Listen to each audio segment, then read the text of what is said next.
giving your best, but you know, it's daring to give your best. Okay? Daring to give God my best. I want you to feel that po for a moment. Alam ko lahat tayo mahal na mahal natin si Lord. And lalo na siya, hindi natin mapantayan yung pagmamahal niya sa atin. Because God gave His only begotten Son to die for us. Which was sobrang the best example of how to show love. Yung are we willing to die for somebody? And I think for us, madali yun sa pamilya natin. Sa mga soldiers, sa countrymen. Tama? Yun talaga yung ano. So, really yung daring to give God our very, very best. Okay? So, sabi nga po ni Pastor Rick Warren, yung greatest tragedy pala is not death. Kala natin. The greatest tragedy in our life is, tandaan niyo po ito ha, wasted life. Okay? Wasted life. Na pagdating mo ng certain age, you're ailing and all that, then you say sana. Puro sana. Huwag po. Ngayon, you're meant to hear what you're hearing. And so every single day, be mindful po, be intention na bawat bagay na ginagawa mo is really giving your best.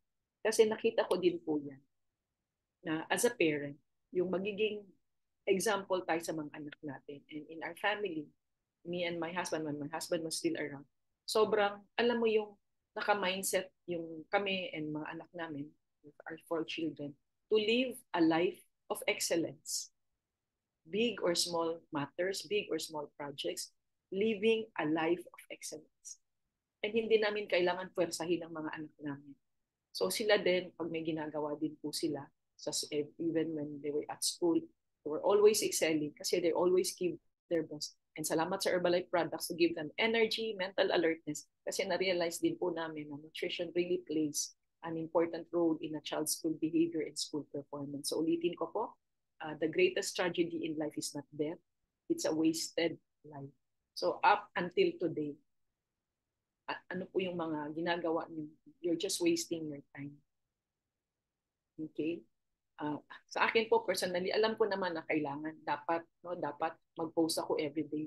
Kaso po hindi na po ako nakaka-post everyday kasi alam ko there are also other things I need to finish and all, kaya ako bahala na si Lord kailan ako mag-post. Yun na lang ginagawa ko. Okay, but I'll really do my best na sana everyday maka-post. So those are just things na I'm not saying na every time you post you're wasting your life. No, I'm not saying that ha. Sa akin lang na sobrang ang dami kong gustong gawin and I just hindi ko talaga ano lahat ay kaya you really just have to learn to prioritize things, and when you prioritize things, it will help you if you fully understand what are the dreams that God created, that God gave you, no? Kasi God created you to dream. So may mga dreams siya sa iyo ay nakita niyo sa Herbalife na there's a promise of the future. So lagi kang nakafocus. Doon lang po ako lagi nakafocus. Hindi ko po tinitingnan yung ano yung mga nasa harap ko, yung journey ko. Sa journey ko, nakafocus po ako sa Panginoon at doon sa God-given dreams ko. No? So, ang question ko nga sa inyo, have you always done your best since you were born? Okay? What was the process you went through from the time you were born, you were of age, you were aware now of things in life, and up until now? How are you when it comes to doing things, saying things? Kahit po sa pagsasalita, huwag po tayo tamad. Kasi sometimes we say, okay. So, I want to encourage you, stop using the word okay. God does not want you to be okay. God wants you to be great. Because you have a great God who is your creator, who loves you unconditionally. Okay? So yun lang, laging am I giving my best, Lord? Ganyan. Ako, chine-check ko po yun. Kaya ano pa bang ibang pwede kong gawin so that I can stretch? Sabi ko nga lagi, when you get out of your comfort zone, you step into your greatness. Kasi maging uncomfortable ka, but you are willing. And anything uncomfortable na gagawin mo, magiging comfortable yan balang araw. Magiging paki-off lang ang video cam palihog. Okay. So okay, so yun po, no? Yun ang gusto ko pong maalala niyo po. So Ito po, these are lessons from the soldier. Number one po, I must define what I die for. So like sa atin, mahalaga, like sabi ko nga, di ba, our soldiers are willing to die for the country. Tayong pamilya, tayo, what are we willing to die for? Si Lord, God gave Jesus, like, right? So sobrang love niya sa atin, binigay niya pa talaga sarili niyang anak. No? So this is one way na when we make decisions every day, are we giving our best? Okay? Tapos po, so John 15:13, the greatest love is shown when a person lays down his life for his friends. And ito was minodel po ni Jesus, diba? God really showed us that that's how much He loves us. Biro mo sarili niyang anak binigay to die for our sins and for us talagang mamumuhay and start living a journey of greatness. No? Kasi we have a very, very great I hope po talagang tatandaan natin to, internalize po natin. Ha? Okay. Number 2, and then habang po, alam niyo yung habang nag-share ako, alam ko, meron pong pinapaalala si Lord sa inyo. Kasi like now, I'm sharing, this is not me. God is just using my mouth, touching some of you kung ano yung dapat magiging, maalala nyo na dapat yung ayusin sa buhay nyo to really live a life of excellence. Kasi yun yung gusto ni Lord sa atin. Alright? Okay. Even sa pag-uugali, even sa, alam nyo yung pag sa salita, ingatan natin, no? Especially like words of encouragement. Wag po yung, parang, alam mo yun, yung sometimes we take things for granted. Ito bigla lang kung naalala. Husband and wife, di ba usually si wife yung nagluluto, usually. And ask yourself, are you saying thank you to your wife for looking after the children, for cooking, for example, no? Kasi minsan, parang everything's taken for granted. Okay? So parang, kaya don't be lazy in your language when it comes to really encouraging people. Alright? So yun, uncomfortable na lagi na lang ba magsasabi ako? Yes. Lagi na lang ba magsasabi ako I love you sa pamilya ko, sa anak ko, sa mga colleagues ko? Yes. It's not comfortable. It's not usual. But magiging comfortable yan habang buhay. Okay? Kaya like here in the family, laging yung pagkausap ko mga anak ko and like ngayon I have my nephew from the States. Alam mo yun talagang na ano sa culture na after may sasabihin pag-uusap, ang last words will always be I love you ganito, mga anak ko, I love you. And they will also say back, I love you mama. Or like ngayon, my nephew is here and my niece, so, I love you Tita Arlie, mga ganyan. So na ano ba, na ingrained nung maliit pa sila. So maganda po siyang practice. Wala pong mawawala. Okay? Oops, oy, sorry naman, taputi ko lang ng laman. Okay. So, uh, 2 Timothy 2:3, endure hardship with us like a good soldier of Christ Jesus. So, yun din. Di ba alam natin na mga sundalo, they have given up their freedom, yung comfort ng pamilya nila to really serve the country. And we're not saying you drop everything and do Herbalife or drop everything and mag-enlist sa army on all. In many aspects of your life, just be mindful. Na that's how kasi one way to give your best and that's how God is very, very pleased na alam mo yun, magtiyaga talaga. Okay? Sacrifice really comfort. Ano yung mga kasi maybe some of you are in your comfort zone. And so you just have to ask God to help you to get out of your comfort zone and maximize the potential that He really gave.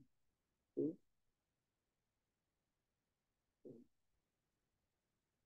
And also,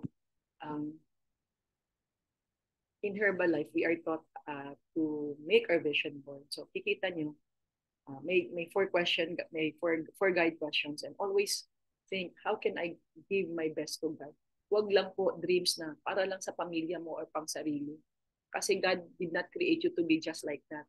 God created you para magamit ka din to be a blessing to other people. And people feel that, people learn from you, people see God's presence in you. So gusto ni Lord yun para siya ang mag-glorify in the end, hindi tayo. Okay po? So I hope that message is very clear. Okay. Then this is some questions for you to reflect on today. Ano yung mga hardships mo sa buhay? Sulat niyo po yan. Ano mga hardships mo sa buhay. Yun bang pagfa-follow mo sa mga na-learn mo sa Bible or even on Sundays, ano yung mas very difficult for you to follow? Kasi yun po talaga na pag kahit nandito kayo nakikinig, if after dito, hindi nyo naman po ipamumuhay, your life will be the same. So you just have to make a decision. Kasi God gave us free will. And sabi ko nga, there was one Sunday, my topic was how decisions affect your life. Kaya kada decision that you make, kada action that you take, makikita niyo po yung bunga ng decision and actions that we take. Okay? So then, minsan marami tayong ginagawang tama, maraming ko kontra. So do you want to be affected by that or you want to push and just continue and just bahala na si Lord. Okay. So talagang minsan it might not be very very popular for you to do certain things kasi hindi ano ng mga kasama mo, but in your heart sabi ni Lord ito yung gawin mo kasi ito yung tama, yun ang gawin mo. Hindi because you want to, because of peer pressure doon ta sa ibang bagay gagawa na hindi pleasing to God. Kaya po, isa pa po, it's very, very hard to be unselfish. It's very, very hard to be unselfish kasi ang tendency po natin is really to just think about ourselves. And yesterday, I talked to a leader in the STS SM Forum. I was sitting next to her. Sabi nga namin, minsan may mga leaders tayo, well, even members na nakikita mo, kulang pa sa maturity. Why? Kasi ang iniisip lang sarili, iniisip negosyo nila, hindi iniisip negosyo for the Philippines. And if you guys are hearing this, if you want to really be blessed, you are willing to sacrifice for everybody. Okay? Para for the Lord din. Kasi sabi ko nga, yung tawag na to, yung business na to is sa Panginoon. Hindi po niya binigay para tayo yumaman at mag-enjoy lang ang pamilya natin. No? That's not why God gave us this amazing opportunity. Okay? He will bless us with this business if sa heart natin gusto natin makatulong and mag-glorify siya in the end. Siya dapat ang bida, hindi tayo. Okay.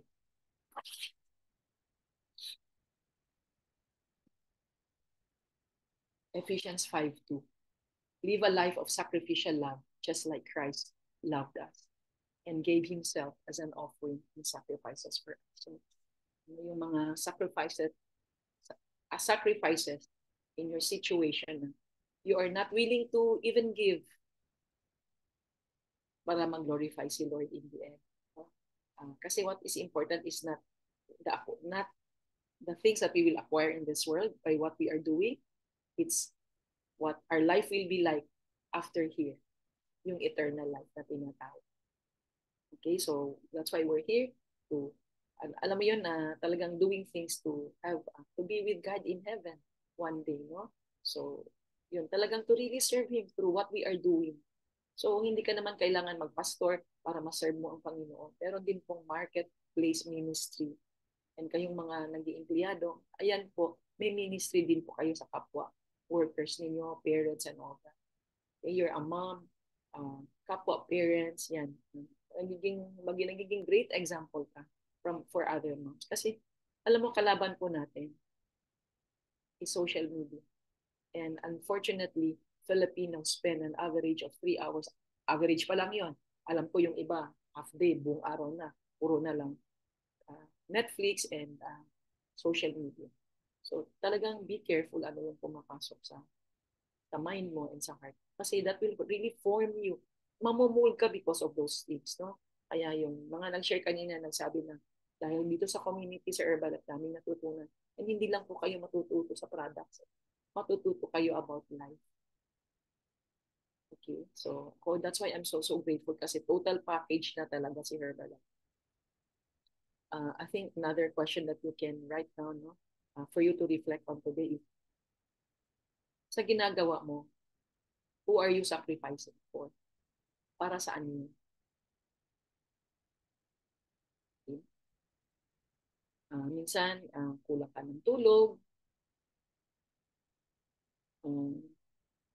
So, you need to spend time on certain people. You need to spend money for some people. Okay. Pero ang goal is what? To help people. Alam niyo, i-share ko lang po. Last night, I had an appointment at 9 p.m. in Malabon. So from Makati, di ba, after ST. Pero alam niyo, na-bless ako kahit na po, past 1 a.m. na po ako uh, umuwi. Bakit? Sobrang, ako ang na-bless. Na-bless din daw sila. Na-bless din po ako. Kasi ako naman talaga, dala-dala ko lagi ang Panginoon whenever I do anything in my life. I talk to people, isa, dalawa, marami. Okay, so na-bless po ako kasi ang dami nilang na-learn, hindi lang Herbalife, kung hindi about life, about chill. Ewan ko, basta kung ano na lang yung lumalabas sa bibig ko. So, super blessed po ako. Yesterday, so I wanna really thank this family. Siguro talagang inayos din ni Lord. They're actually customers of my third line from Masbate. Kasi syempre, ang third line ko, nasa Masbate. So, yun po, nakita ko, ang ganda na ng result because of weight loss marathon. So, talagang yun yung reason why I was there. And like what I always tell you, every day, God tells me, even days before, God always leads me. Kasi inaas ko sa Kanya, Lord, sino kakausapin ko, anong gagawin ko, anong strategy, etc. etc. Alam ko marami tayong mga strategy iniisip.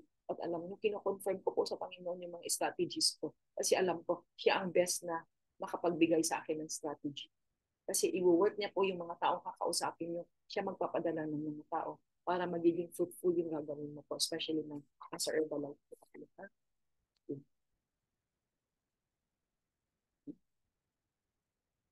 Ito din po. Another question that you can reflect on is, how much of your money, how much of your time is invested in things that don't matter after 5 years from today?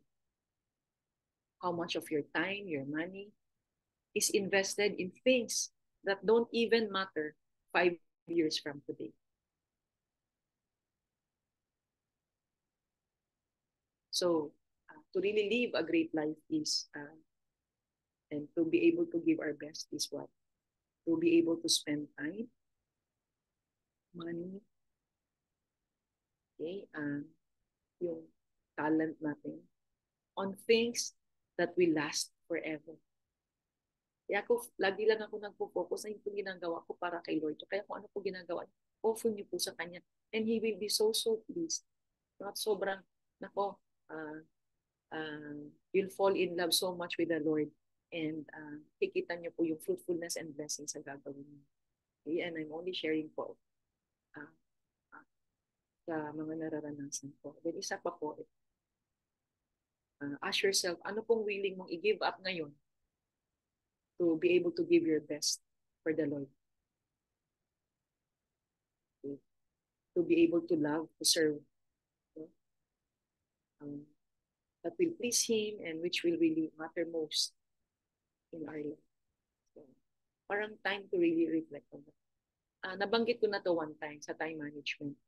30 minutes you waste is 168 hours a year you waste. 30 minutes a day na wasted is 168 hours wasted a year. 30 minutes lang yun. Alam ko naman, more than that pa. Okay. People. So another lesson from soldiers is what? I must eliminate distractions. Bagay na nagde-distract sa atin. So, yan. Again, it's a time to reflect and ask the Lord, Lord, ano ba yung mga dapat kong, yung mga time wasters po, mga distractions sa buhay ko, even people around you na that they're not really helping you become your best. Ay nako, hiwalay ka na dyan. Okay? Kasi sayang po ang oras ninyo. Okay? And we also look at yung mga competitive athletes po. Hindi yan sila nag-e-ensayo sa kanilang event, kung ano yung sports nila once a day. Minsan, many times a day. At talagang very focused. No? So, walang distraction. Kaya in the end, they really perform, they excel in kung ano man yung sports nila. Okay, so 2 Timothy 2 verses 4. As Christ's soldier, do not let yourself become entangled in the affairs of this life, wasting time. For then you cannot please your commanding officer. Sino commander officer natin? Si Lord, who enlisted you in His army. So parang, yung parang ano lang to, parallelism na to. we're soldiers of God, we're followers of God.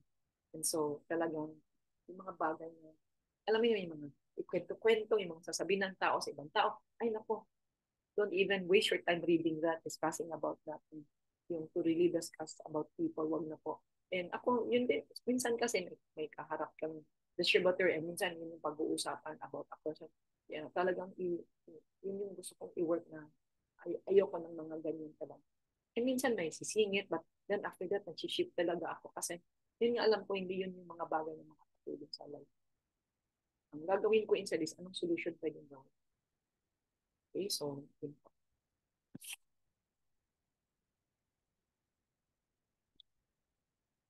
First Corinthians 9 verses 24 to 27. Dalawang slides to, medyo mahaba. So, I just want you to focus po. So, First Corinthians chapter 9 verses 24 to 27. In a race, everyone runs. Naman, diba? So, anong race natin? Yung buhay natin, yung life natin. That's a race God gave us. But only one person wins the prize.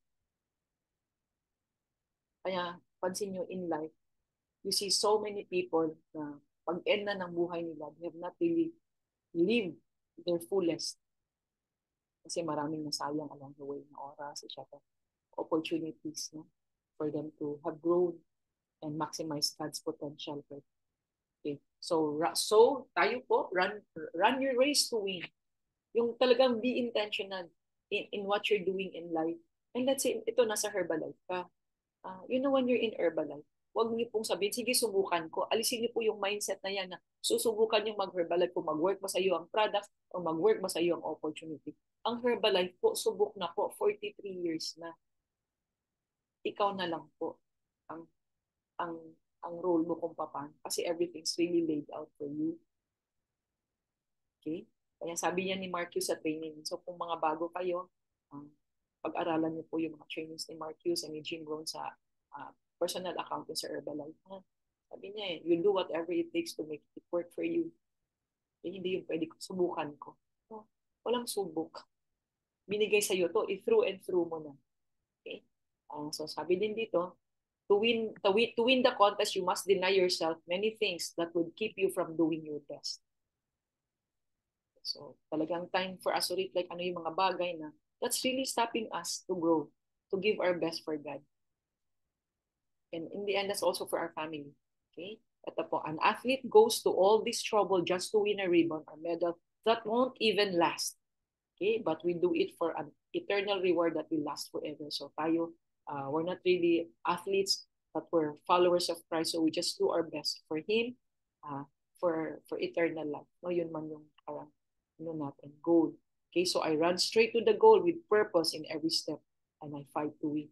Kaya po, nag-decide din po ako ng Herbalife kasi sobrang, ito yung opportunity, ito yung company na you can really make a difference in the lives of people. You will be an answered prayer. You will be an angel to so many people out there. Kahapon when I was in Malabon, talagang na-realize ko, my God, walang leadership, strong leaders in Malabon.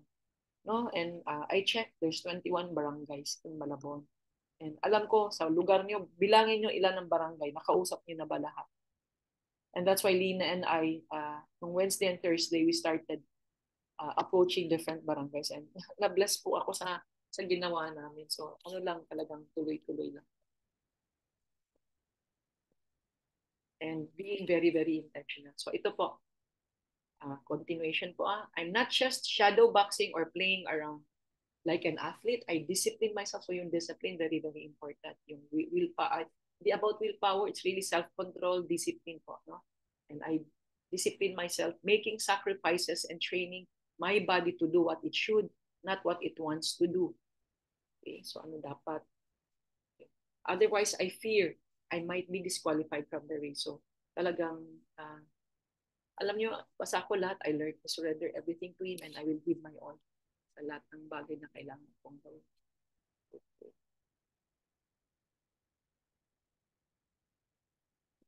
Then ito naman po, lesson sa mga athlete, no? Additional. So, kasi sa soldiers, ganun din, distractions, diba?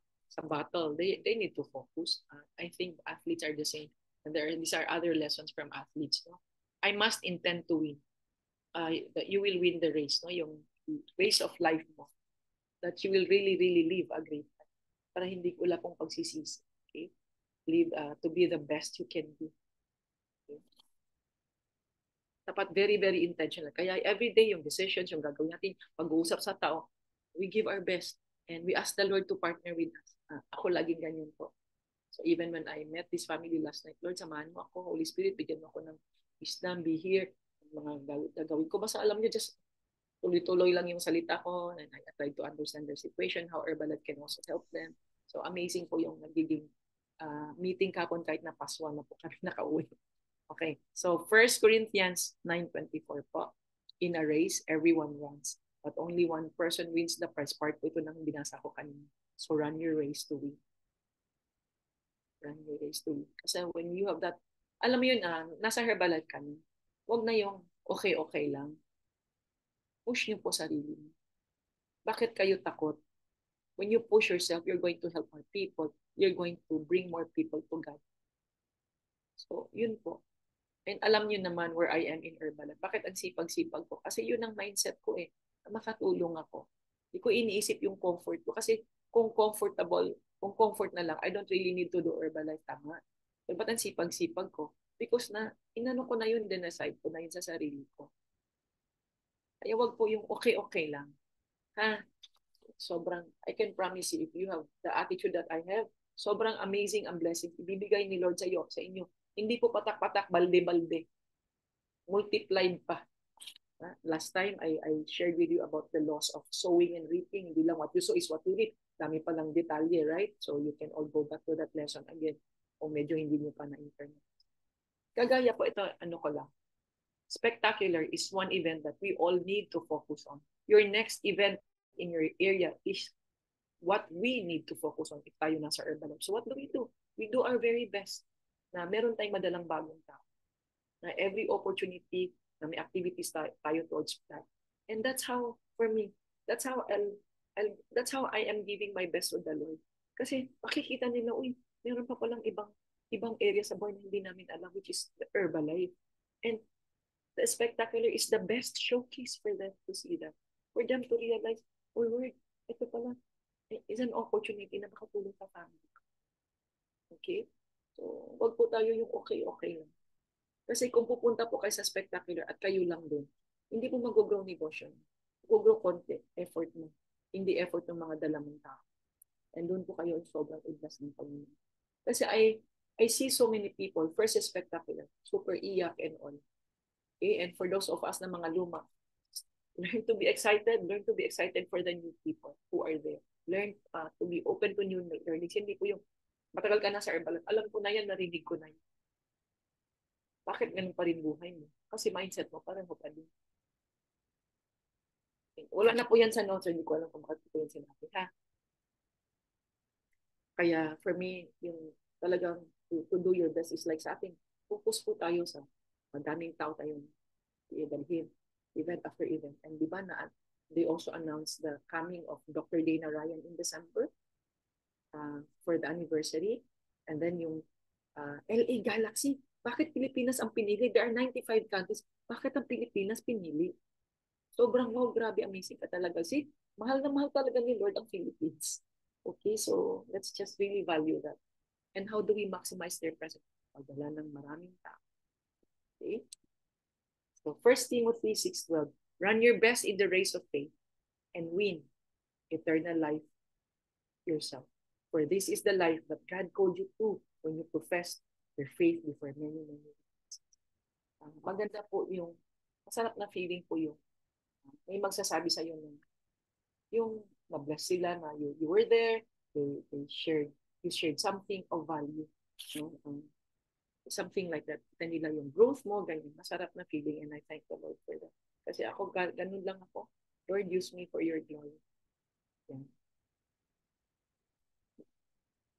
Lagi ko pong sinasabi everyday, Lord, you are my everything. Sige nga, sabihin nyo yun everyday from now on. Makaka-help po yan for you to stay focused on Him and you're working for Him. Okay? Okay. Ito po. discipline. So I must discipline myself. Hindi lang sa product, kasi some of you, medyo matagal na sa Herbalife. Sige lang, okay lang. Pero please, do yourself a favor, do God a favor. Ayusin na po natin yung results po natin. Ha? Huwag lang yung okay-okay lang. Kalkulahin niyo po yung resting metabolic rate niyo at alam niyo na huwag kayong kumain lagpas doon. Yun lang naman po. Napakasimpleng prinsipyo po. Kasi para din po yan sa health niyo po eh. Ha? Okay, yan, that is giving your best in the area of the physical. Yung iba pa po yung mag-make ng time for that your devotion morning and evening, that is discipline. Mag-make ng time to learn. Like, ito, encourage ko talaga kayo. H&N Grow, Better Coaching, learning modules in your myherbalife.com, yung Mark Hughes, and Jim Rohn Learnings po. Kasi naman lang man po ako ng mga ganyan at sa mga supervisors. Excited po ako sa speaker sa October, si Shaimal from India. I work with this person sa H&N Grow na community po, yung Global Education Community ni Dr. Ken. So, amazing leader from India. So 2 Timothy 2 verses 5. So if anyone competes as an athlete, he cannot receive the victor's crown unless he competes according to the rules. So ito naman po, no? Na alam natin what we need to do. And yung mga boundaries that we need to have. And really, also working on living a life of holiness. Kasi paano naman tayo i-bless ni Lord? Paano nila mararamdaman na yung presensya ni Holy Spirit nasa atin kung ano-anong ginagawa natin. Okay? Alam niyo na kung ano yung mga bagay na hindi niyo dapat gawin pero ginagawa niyo. Okay? So, ask God to give you wisdom in all those things po.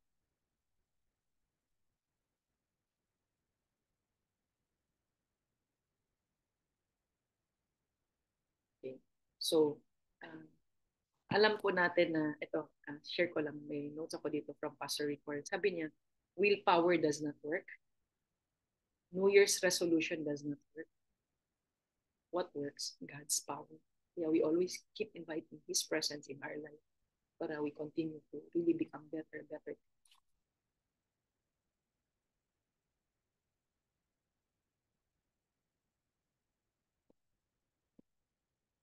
Okay, so 1 Corinthians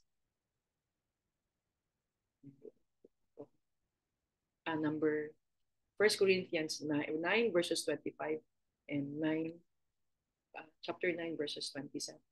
To win the contest, you must deny yourself many things that would keep you from doing your best.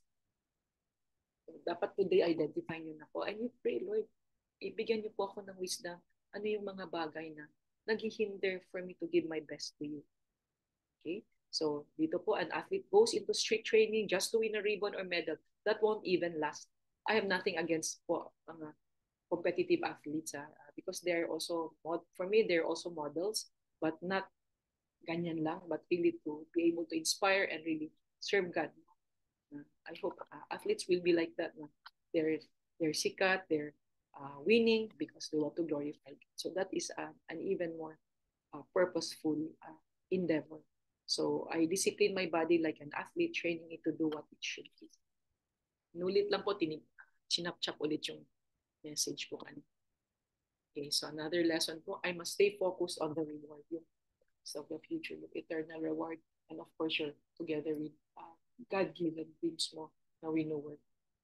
And you will see na when you are there working on you see the results of your fruits, no? Yung sa God-given dreams mo, makikita mo, iba ka na. Kasi you need to be a different person. You need to be that somebody to be able to achieve yung promise of the future for you na nilagay ni Lord sa heart. And what is that? That is your journey towards that. Kaya, yun lang sa akin, consistent lang sa journey. Hindi yung, alam nyo yung gana-gana. Hindi po. Hindi kayo makakarating doon kung gana-gana lang. Kaya sobrang, kailan ko ba? Kagabi pa lang. Yung sa HM nung hapon. Na-share ko yung, alam mo yung kagagaling ko lang ng Switzerland and Canada. Sobrang amazing na trip. Kasi talagang pinarealize ni Lord, I want you to enjoy life for your efforts and all. I want you to see my greatness. Sobrang grabe, amazing na the journey for me. And you will experience the same. Okay, Hebrews 12 verses 2. Keep your eyes on Jesus, who both began and finished this race we are in. Study how He did it.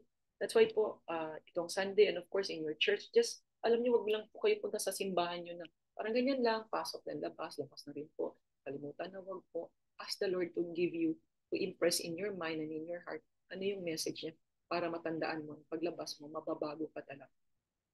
Okay? So, ito po. Because He never lost sight of where He was headed, the joyful finish with God in heaven, si Jesus, di ba? Alam na alam niya. Actually, pwede po siyang hindi kailangan mag-sacrifice sa cross. Bakit?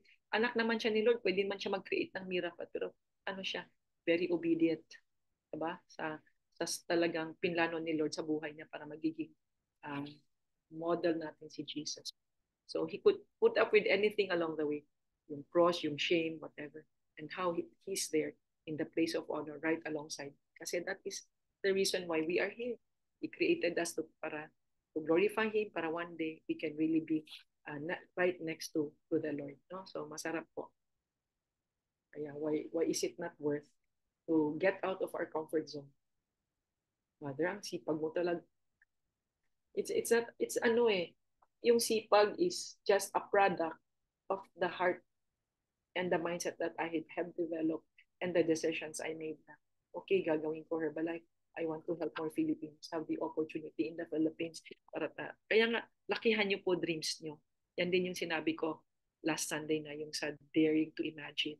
Lalakihan niyo ang dreams niyo kasi pag ang dreams niyo para sa pamilya niyo lang, that is not God's purpose for your life. Para magtrabaho ka, may career ka, para yumaman ka lang. No. Gagamitin, gusto ni Lord, gagamitin ka para marami kang madala sa kingdom. Okay? So, 1 Corinthians 9:26, I run straight to the goal with purpose in every step. I fight to win. I'm not just shadow boxing, playing around. Kaya ano lang eh, from now on, be intentional. Just be very, very mindful po of your day-to-day thing, decisions na you're going to make, things that you're going to do. Are you doing that for the Lord? Are you aware about of that?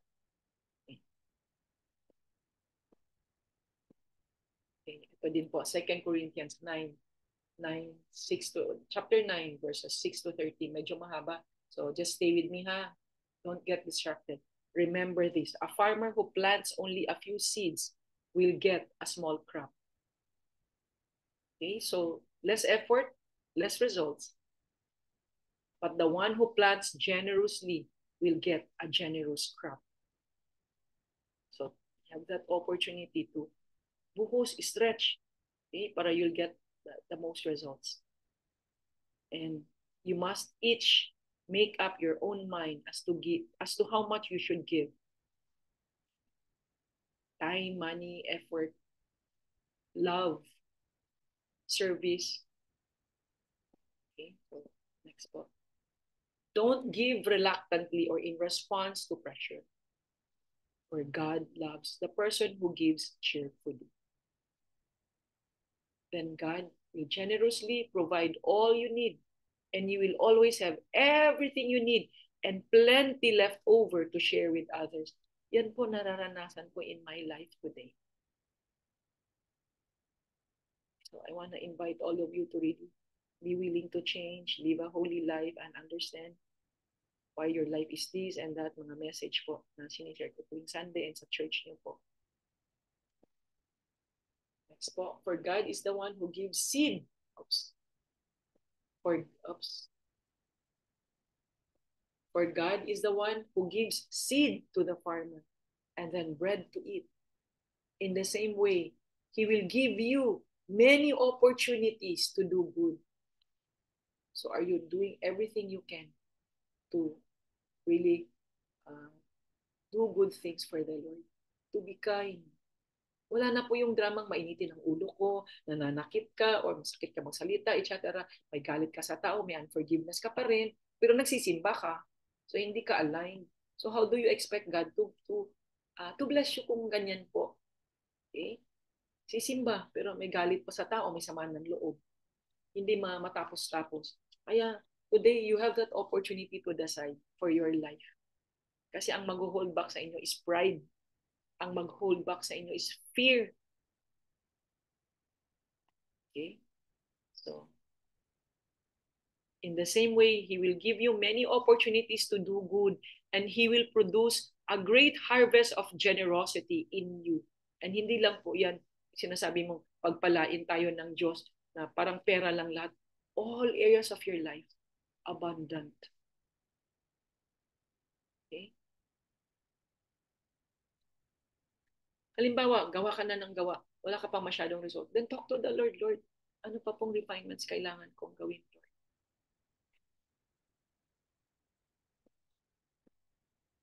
Second Corinthians uh, chapter 9, verses 6 to 13. Yes, you will be enriched so that you can give even more generously. You will be glorifying God through your generous gifts and your generosity. And your generosity will prove you are obedient to the good news of Christ. Alam niyo po, dito ko din po nakita realize and na-learn sa church ko din po to na-learn na whether may challenges ka or wala, continue yung relationship sa Panginoon. Yung be prayerful. Hindi lang yung tsaka kape, magpipray, tsaka mo naalala ang Panginoon pag meron ka ng problema. Hindi po. Okay? Kasi that is also giving your time. Kasi when you continuously grow spiritually, sobrang alam mo yung mga gagawin mo. Very pleasing to the Lord. And sobra talaga siya magbuhos ng grasya. And yung grasya na yon ay hindi pang sarili natin na para mai-share po na kung saan niya po gustong dalhin. Kasi sa kanya naman po lahat. Okay? So let's not waste po our life. Ha? Ito po.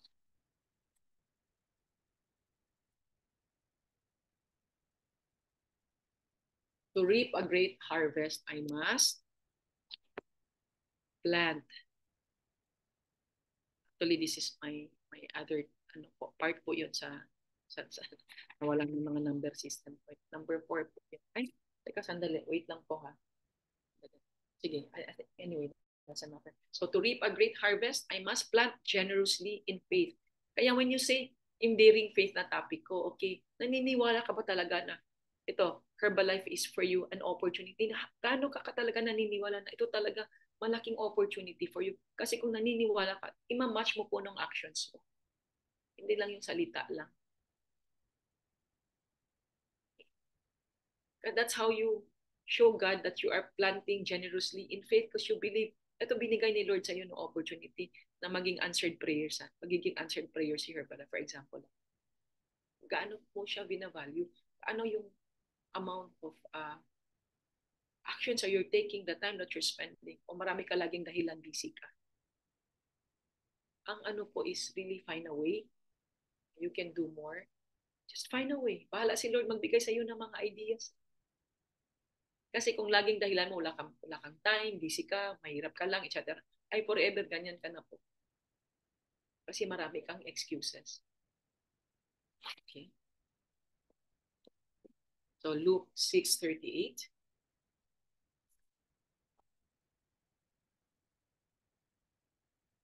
Give, and it will be given back to you. And tandaan nyo, hindi lang pera ha. All areas of your life. You will be given much. It will be poured into your hands. More than you can hold. Nararanasan ko po yan. Hindi lang sa pera yung all areas of my life, sobrang grabe alam mo masarap po yung you're walking in blessing. Kasi you always have God's presence in your life. Okay po? So, you will given so much that will spill into your lap. The way you give to others is the way God will give to you. Yan, in-underline po, no? Para ma-emphasize. The way you give to others, how you spend money, time, love, effort, mentoring, like sa Herbalife, is the way God will give to you. Kung wala po kayo natandaan sa lahat ng shinare po, dito po kayo mag-focus sa in-underline ko po. The way you give to others is the way God will give to you. And when you start giving to others, whatever it is in your life that you are giving, but it is to glorify God. Laging yun ang nasa mind. Lord, gagawin ko to for you and all. Because that is really how He will reward you. And I'm only sharing from experience.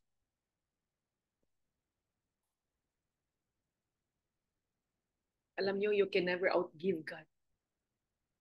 Sobrang grabe, amazing po siya. Lagi akong namamangha sa buhay. Okay, so Mark 10, verses 29-30. I guarantee you this. Anyone who gives up anything for my sake and the good news. So, ano po like I said, you can be in the marketplace, you can be an employee, you can have your own business, you can be a mom, you can really, yung mga ginagawa mo, dinidedicate mo sa Panginoon. And when you dedicate it to Him, you know that He's your Father, He's your God, He created you. Talagang, bakit hindi natin ibigay? Hindi natin mabigay-bigay ang pansin natin. Bakit doon lang tayo sa comfort zone? Hindi nyo po magagamit yung potential that God gave you if you're like that. So kung comfort zone na lang, ako na lang, marami akong comfortable situation sa buhay ko. Pero I don't go for that But look at the rewards. All the trips that I'm having, that I can fly anytime. Excited na naman po ang pamilya ko. Dahil sa December, Japan naman kami. And nakakatuwa, Japan din yung vacation. Hindi ba ako magpa-qualify? Hoy, magpa-qualify ako ng vacation. Bakit? Hindi naman end goal si vacation. That's just my journey. Why? To really help more people. Okay? So, Mark 10:29-30 ulit. Anyone who gives up anything for my sake and the good news, whether a home or a family member or property, will get more than that. Will get more than that back, multiplied 100-fold. And in the world to come, they will be given life forever. Okay? Kaya ito po, mga homework, marami kanyang homework ha. Itong question na to. What should I have to let go in order to be the best I can do to give to God? Yung kailangan gawin today, ipang-implement. Alam niyo, napakadali ng Herbalife. Minsan tayo, kino-complicate, naubos ang oras sa kaka-analyze. Wala na po, just go out there and talk. That's all. And bring all the stories that you know. Kaya ang ginagawa ko po pag nasa VNC, kahit naka-close cam naman, nakikinig po ako. Nag-i-screenshot po ako ng mga nagsishare ng stories. At pag-save ko doon sa file sa phone, ilalagay ko ano mga health issues na improve, etc. Naka-document po lahat yun. Bakit? Di ba we are highly paid storytellers? So those are the stories I use. Kasi hindi naman po lahat ng tao ay pupunta sa meeting at marinig yung stories. Hindi po lahat nakikinig sa ginagawa natin at alam yung ginagawa natin. So testimonies, testimonies, testimonies. 90% ng ginagawa natin are testimonies when we approach people. Okay. Isa pa po, yung level of connection mo sa Panginoon. Yung time that you spend with the Lord. Kahit po nag-Herbalife kayo, pwede naman yung po niya sama si Lord. Like ngayon, siya naman po, kasama po natin siya dito. Alam nyo, yung nasa puso ko ngayon is, alam nyo, He loves you so much. You all deserve a great life. Nakikita niyo buhay ko, right? Gusto niya ganyan din ang buhay. If you're willing to follow Him. Okay? Hindi naman po lahat comfort And alam niyo po, when very mindful tayo na decisions and things that we do po, na we will always give our best. We're willing to give our best sa Panginoon. Alam nyo, as a parent, you will be a great example to your children. Hindi na kailangan sabihin anong gagawin. Ako nakikita ko po yun sa mga. Pag may ginagawa sila, talaga ginagawa nila. Hindi yung okay lang. Tapos kagaya dito, in the Herbalife community, I became a better parent. Because dito ko rin naman natagpuan si Lord. Okay? Yung sabi ko nga kanina, yung living a life of excellence. Yan yun po yung ano namin sa family. Kaya uulitin ko lang anong sabi ko sa kanina. The greatest tragedy in life is not death. The greatest tragedy in life is wasted life. Okay? So I think this is the end of my sharing po. Okay, so hoy gising. Okay, so anyway, andyan naman kayong lahat. So mag-pray po tayo ha. For those of you na this is your first time and you haven't really received the Lord as your Lord and Savior, sige pray tayo. Let's close our eyes para walang tayo iba-ibang makikita dyan. So Lord, maraming salamat for this morning's message for all of us. Lord, Lord, I raise them up to you. Itong mga tao na sa Zoom, na may manonood later, Lord. Lord, raise them up to you. Alam ko you have great, great plans for them. Continue to give them wisdom, give them guidance, O Lord. And for those of you na I have not really accepted Jesus as your Lord and Savior, very, very simple lang po. Again, please, disclaimer po, hindi po to religion ha. Ito is, you are now renewing your relationship with the Lord. Okay? So, Lord, forgive me for follow me lang po ha. Lord, forgive me for my sins. Okay? And Lord, from now on, I want you to be the Lord and Savior of my life. I surrender my life to you. Lord, thank you, Lord, na you'll always be with me. I'll acknowledge your presence every single moment of my life, O Lord. Na lahat mula ngayon, lahat ng gagawin ko, lahat ng iisipin ko, lahat ng sasabihin ko, lahat ay i-offer ko sa iyo. All to glorify your name. In Jesus' name we pray. Amen. Happy birthday! O, di ba? Alam nyo,